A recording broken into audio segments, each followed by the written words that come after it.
Shantanu Sen. Dr. Shantanu Sen, is this an issue that tomorrow a petition is coming up in the Supreme Court asking the Supreme Court, to take corrective remedial action? First of all, I don't know what business the court has in deciding who's going to be invited and who's not going to be invited for a parliament function, for the inauguration of a new parliament building.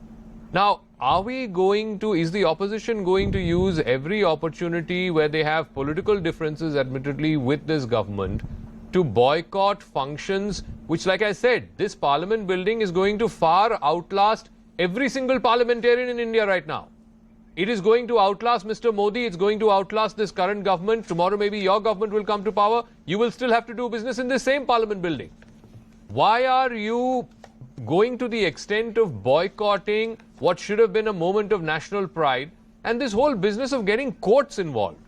What job does the court have deciding who should be invited and who should not be invited for a Sarkari function? Before I answer your question, let me give you a few. Kindly allow me a few seconds to answer my BJP representative who was talking about the success of Narendra Modi. Yes, of course, there is a huge success of Mr. Narendra Modi. India is facing highest unemployment in the last 45 years. People of the country at large, they are not having their food, they are not having their shelter, they are becoming jobless, they are becoming homeless, skyrocketing inflation. Definitely huge success. Dead bodies are floating on river during COVID. Mass cremation on the bank of the river. Huge success of Mr. Narendra Modi. Now let me answer your question. First you reply why you are talking about boycotting. Why BJP is boycotting the first lady of the country who happens to be a tribal. Am I audible? Yeah, go on. We can hear you. Yeah, go Am on. I audible? Yes, we can, yeah. Yes, Dr. Sen, I can hear you. Go on, go ahead. Dr. Sen, I can hear you very well. I don't think he can hear me. All right, let me go to Mr. Amar Patnaik. Mr. Amar Patnaik, you are one of the few parties which is not in government who has decided to attend this parliament function. Is it also partly because you want to show solidarity with the government and that this is a function that perhaps transcends politics? Or because the rest of the opposition is saying that it's not protocol, it's the president who's the person who should be doing the inauguration, it's the president who's the one who has the authority to call for a joint session, and this is a joint parliament complex that is being inaugurated, both the Lok Sabha and the Rajya Sabha chambers. Therefore, it's only her who should have been rightfully asked to do the inauguration. Why is your party not in consonance with the rest of the opposition and you've decided to attend the function on Sunday? See, there are a couple of points that I'd like to make. First of all, the president is the head of this country, head of the Republic of India. The parliament represents 1.4 billion people of our country. So both these are institutions of democracy which should be placed at a pedestal much above the politics of parties. And therefore, this is the time when these temples of democracy, this is a momentous occasion, this is to be celebrated. And this is not a time to show opposition unity, it is actually a time to show national unity. And I think that's what we should have been, the message that we have to give to the world. And whatever issues are there, that could be discussed in the parliament. And that's the stand that our party has taken, that these are issues which should probably, as you said, transcend religion. And then second point, which is equally important, is the fact that, as you said very correctly, that the functioning of the parliament would outlast most of us, most of parliamentarians, most of the parties, and therefore this is something which is a symbol of democracy. And politics should not be really brought into this at this stage to express opposition unity or something else. The most important thing is to show that this is a symbol of democracy that we have established, that we are making it operational, and it has nothing to do with really the building or who is going to inaugurate it.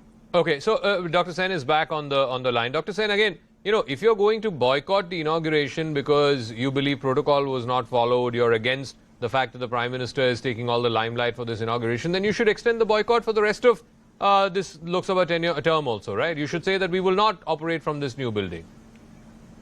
Why restrict the boycott just to the inauguration of this building? Yeah, my reply to Mr. Amar Patnaik, my good friend, he was talking about the parliament discussion in parliament. Does he believe that this government really allows the opposition to discuss on the floor of the parliament? Being a member of the Rajya Sabha, he has witnessed so many disruptions caused by the ruling party. This party doesn't allow the opposition party to speak out on the floor of the parliament, and he is talking about parliamentary discussion.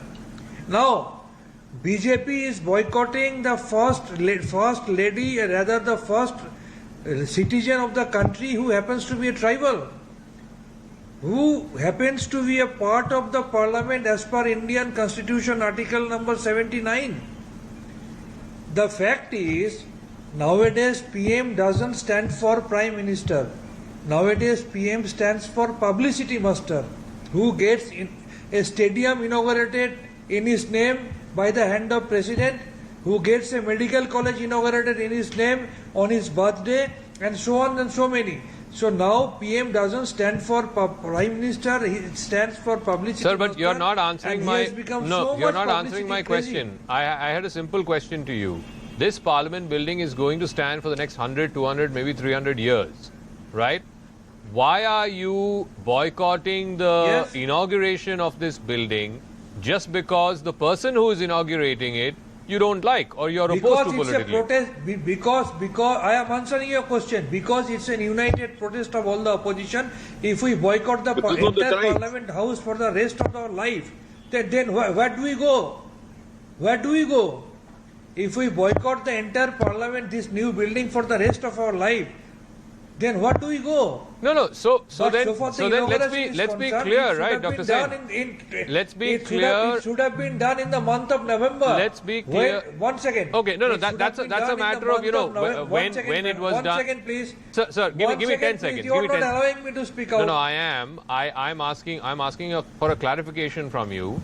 The details of should it have been inaugurated today, the rush for the Savarkar Jayanti, or should it have waited for November because anyway the session is going to happen only in November from the new building. All of those are matters of detail. But on principle, you are clarifying to our viewers tonight that your opposition to the inauguration of this building is because of the person who is inaugurating this building. That's your opposition. Because of the parliamentary democracy, because it is violating the Presidency is violating the parliamentary democracy, and we believe it should have been done in the month of November, when in true sense we will be completing the 75th year of our Indian Constitution. So he has not only dishonored our President of the country, he has ruined the basic parliamentary democracy, the basic essence of Indian Constitution, and he has murdered the parliamentary democracy as a whole. So let me ask